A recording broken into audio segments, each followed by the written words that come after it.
Šutalo. Geras jo perdavimas, smūgis į vartus 4-1.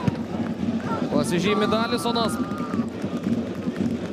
Na, dar viena tiesiog pavyzdinė, sakyčiau, Splito Haiduko ataka, besibaigianti dar vienu įvarčiu ir dabar jau aišku Vilniaus Žalgirio situacija yra praktiškai tragiška.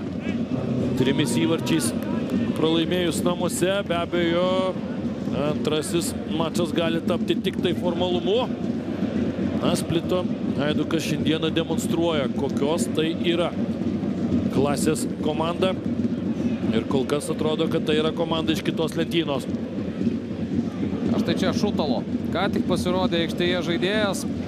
Įsirašo rezultatyvų perdavimą 19-metis, o Dalisonas siunčia kamuolį į tinklą labai užtikrintų smūgių.